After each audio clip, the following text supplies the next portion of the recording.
Hello everyone, আজকে কথা বলবো upcoming West Bengal staff nurse grade 2 রিক্রুটমেন্টের প্রিপারেশন সম্বন্ধে। তো কাল থেকে আমাকে অনেকেই মেসেজ করছো যে ম্যাডাম আমরা কিভাবে প্রিপারেশন নেব বা কোথায় কোচিং নেব বা কি বুক ফলো করব, কিভাবে পড়বো একটু গাইড করে দিন। তো আজকে সে সম্বন্ধে কিছু কথা বলবো। তো প্রথমেই বলি, প্রথমে যদি আমরা বইয়ের কথা বলি, তো বই তোমরা টার্গেট হাই ফলো করতে পারো। টার্গেট হাই একটা খুব ভালো বই, যেটা তোমরা যদি সমস্ত থিওরি পোর্শনটা কভার করো, সাথে ওর এমসিকিউ প্র্যাকটিস করো, that is enough for your preparation. এছাড়াও তোমরা পিয়ার ইয়াদাবের ভলিউম 2টা ফলো করতে পারো। ভলিউম 2টা এমসিকিউ প্র্যাকটিসের জন্য খুবই ভালো একটা বই। এছাড়াও নার্সিং যখন তোমরা পড়েছো, সে জিএনএম করো বা বিএসসি, তোমাদের কাছে সমস্ত টেক্সট বুকগুলো আছে। টেক্সট বুকগুলো থেকে তোমরা নিজেদের যে জায়গায় মনে হচ্ছে কনসেপ্ট ক্লিয়ার করতে পারছো না, যে জায়গায় তোমাদের কনসেপ্ট ক্লিয়ার নেই, তো সেই পোর্শনটা তোমরা ক্লিয়ার করতে পারো। এরপরে বলি যে আমরা সাবজেক্ট নিয়ে, তো যখন সিবিটি আমাদের হবে, কম্পিউটার বেসড টেস্ট, সেই টেস্টে নার্সিংয়ে যেমন কিছু মেজর সাবজেক্ট থাকে আর কিছু মাইনর সাবজেক্ট থাকে। মেজর সাবজেক্ট যেমন fundamental of nursing, medical surgical nursing, midwifery and gynaecological nursing, child health nursing, এই সাবজেক্টগুলো আছে। তো এই সাবজেক্টগুলো এছাড়াও কমিউনিটি হেলথ নার্সিং, তো এই সাবজেক্টগুলো থেকে কি হয়, তুলনামূলক কোয়েশ্চেনটা বেশি হয় দেন দ্য মাইনর সাবজেক্ট, যেগুলো হলো বায়োকেমিস্ট্রি, নিউট্রিশন আছে তোমার, আর আছে ফার্মাকোলজি, মাইক্রোবায়োলজি, এগুলো থেকেও কিন্তু কোয়েশ্চেন আসে। তো এই সাবজেক্টগুলোকে ছাড়লে হবে না। একদম তুমি কি করলে, প্রিপারেশনটা খুব ভালো করে করলে এই মেজর সাবজেক্টগুলোর উপর, আর মাইনর সাবজেক্টগুলোকে একদম বাদ দিয়ে দিলে, এটা করলে হবে না। কারণ মাইনর সাবজেক্টগুলো থেকেও কোয়েশ্চেন আসে।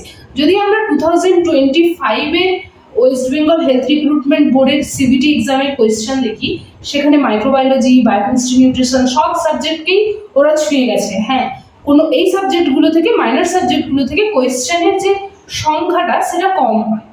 এবার যেহেতু এটা আমাদের কম্পিটিটিভ এক্সাম, তো কম্পিটিশনটা এই জায়গায় থাকে, যেগুলো কমন সাবজেক্ট, যেগুলো সবাই পড়ে যাবে, তো সেই জায়গায় কম্পিটিশনটা হয় না। কম্পিটিশনটা হয় এই মাইনর সাবজেক্টগুলোতে, যেগুলো প্রায় অনেকে কি করে, ছেড়ে দেয়, নেগলেক্ট করে। তো এই সাবজেক্টগুলোতেও তোমাকে ফোকাস দিতে হবে। এরপরে আসি কোচিং। তো কোচিং তোমরা যেখান থেকে হোক নিতে পারো, যেগুলো খুব ট্রাস্টেড, ভালো।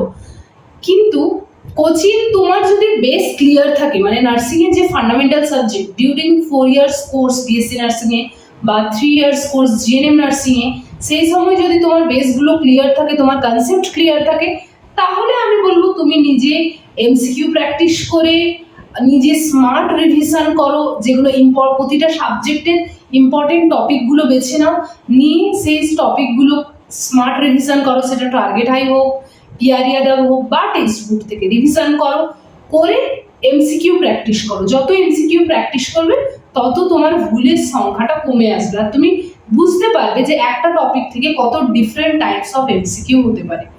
আর যদি তোমার বেসটা ক্লিয়ার না থাকে, তোমার কনসেপ্ট ক্লিয়ার না থাকে, বেস নট করে থাকে, তাহলে আমি সেক্ষেত্রে বলবো তুমি কোচিং নিতে পারো।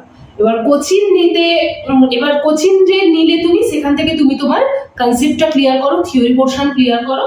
সেক্ষেত্রে তোমাকে একটু স্টাডিটা স্মার্টলি করতে হবে এবং কুইকলি করতে হবে, কারণ যেহেতু 3 মাসের মধ্যে রিক্রুটমেন্ট হবে তোমাদের হাতে, খুবই কম সময়। আর একটা কথা, আমি এটা বলবো না কখনোই যে কোচিং ছাড়া এক্সাম ক্লিয়ার হবে না, এটা একদমই ভুল। তুমি স্মার্ট রিভিশন করে, স্মার্ট স্টাডি করে, নিজে সেলফ স্টাডি করেও এক্সামটা খুব ভালো করে ক্লিয়ার করতে পারবে। তো এছাড়াও মক টেস্ট প্র্যাকটিস করো। আজকে এতদিনই বলার ছিল আমার। এছাড়াও যদি তোমাদের অন্য কোনো হেল্প লাগে, তো আমি আমার তরফ থেকে আর কি বললে তোমাদেরকে ভালো হবে, সেটা আমাকে কমেন্ট সেকশনে জানিও। That's all for today. সবাই খুব ভালো করে পড়াশোনা করো, সবার এক্সাম খুব ভালো হবে। Thank you so much.